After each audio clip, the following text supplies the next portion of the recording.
Hello દોસ્તો, આજના આપણા નવા વ્લોગમાં તમારા બધાનું સ્વાગત છે। આજ સવારમાં વિશુભાઈ કે ચાલ મારે તારું થોડું કામ છે તો ગાડીમાં બેસી જા। પણ વિશુભાઈ ખબર નહીં ગાડી કઈ બાજુ લઈ જાય છે। મને તો આમાં કાંઈ દેખાતું જ નથી, ચારે બાજુ બધું ખુલ્લું જ દેખાય છે, કશે રસ્તોય નથી દેખાતો। વિશુભાઈ કઈ બાજુ ગાડી લઈ જાય કઈ ખબર જ નથી પડતી। પછી ઘણી વાર લાગી, પછી વિશુભાઈ ચડાવી ગાડી રોડ ઉપર। વિશુભાઈ ગાડી ચલાવતા ચલાવતા દરિયાકાંઠે આવી ગયા। ખબર નથી પડતી આ ક્યાં લઈને જાય છે। તક ભેખાડા ઉપર ચડાવે, અહીંથી તક ભેખાડા ઉપરથી નાખવાના ન હોય નીચે ગાડી જાય હુહુરાટી। તમે જોવો તો ખરા ગાડી ચલાવી। ભાઈ મેં કીધું હા હે કઈ કાં તો એટલે મંદિર એક દેખાય છે અહીંયા, કયું મંદિર છે કઈ ખબર નથી પડતી। આ તો વિશુભાઈ કહેવા રહ્યા એટલે આ તો રત્નેશ્વર મહાદેવ છે, દયાળ ગામમાં આવેલું એ। મેં કીધું ઓ હોય વિશુભાઈ તમે મને કાંઈ કીધું નહીં કે આપણે રત્નેશ્વર મહાદેવ જવાનું છે। પછી તો હું તો દોડવા મળ્યો, મને જ ગુફા જોવાનું મન થઈ ગયું। મેં કીધું એક પહેલી વાર આવ્યો છું, હજી સુધી કોઈ દિવસ આવ્યો નહોતો। વિશુભાઈ અરે પહેલી મુલાકાત છે રત્નેશ્વર મહાદેવની। અહીંયા આવ્યો છું ને તો અહીંયા પવન ફૂલ આવતો હોય એટલે આપણે છે ને વોઇસ ઓવર કરવું જોઈએ। સોરી દોસ્તો, કેમ કે આપણો મેન અવાજ નથી આમાં નાખી શકવાનો, કેમ કે અવાજ આવે છે એટલે બહુ અવાજ બીજો આવે છે એટલે આપણી પાસે માઇક નથી। પણ ચાલો કાંઈ વાંધો નહીં, આપણે છે ને તમને રત્નેશ્વર મહાદેવના દર્શન કરાવી, તમે જુઓ ખાલી હવે। પછી તો હું ને વિશુભાઈ બે ચાલવા મળ્યા રત્નેશ્વર મહાદેવ બાજુ। તમે જો ખાલી રસ્તો તો જુઓ કેટલો જોરદાર છે। મહાદેવના દર્શન કરવા જવાનો રસ્તો એટલો ખતરનાક છે અને દરિયો અહીંયા ભરાવા આવી ગયો છે, થોડોક હજી બાકી છે તો અમે અહીંયા પહોંચી ગયા ટાઈમે બરોબર। અમારા નસીબમાં છે દર્શન કરવાના એટલે અમે આવી ગયા છીએ અને હું ને વિશુભાઈ બે જ આવી દર્શન કરવા। અહીંયા જરીક ઓલું છે ધ્યાન રાખજો, ગોતું ખોવાઈ જાય।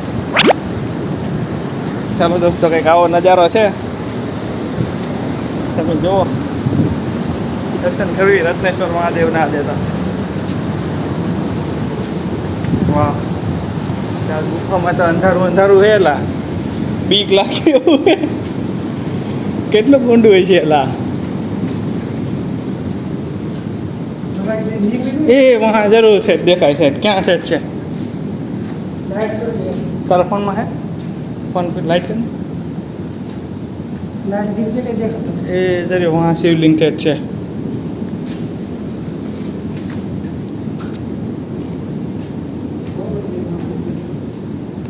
મારો જોરદાર ગુફા છે, અંધારામાં અંદર રેડાવાનું હોય જબરજસ્ત હે લોકેશન, એટલે કાંઈ ઘટે નહીં। વિશુભાઈ ખતરનાક જગ્યા છે નહીં? બહુ ઊંડે મહાદેવ। જય ભોલેનાથ। તમે બધા દોસ્તો દર્શન કરી લ્યો, જવો।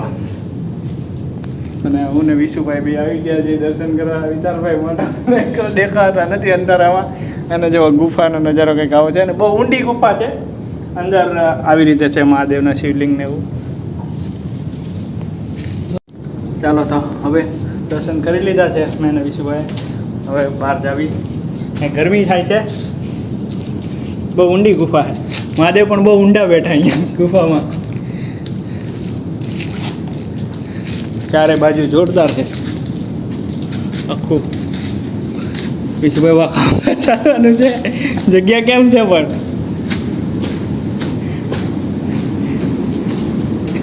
હા। હવે જો ખતરનાક ગુફા એટલે એક નંબર હે। અમે રત્નેશ્વર મહાદેવના દર્શન કરી લીધા છે। અને વિશુભાઈ કેમ પણ મજા આવી ગયા? આપણે થોડોક ફેર પડી ગયો હોત ને તો આપણા બાઇકમાં ન રહે, પાણી ભરાઈ જાત। અમે બરોબર મોકે ટાઈમે પહોંચ્યા છીએ અને બસ પાણી જેવું અહીંયા પહોંચવા જ આવી ગયું છે અને હવે આગળ ભરાઈ જાય। આમાં પાણી આખું કંઈક ભરાઈ જાય છે આ આખું ઓલું, એટલે પછી અંદર ના જઈ શકીએ।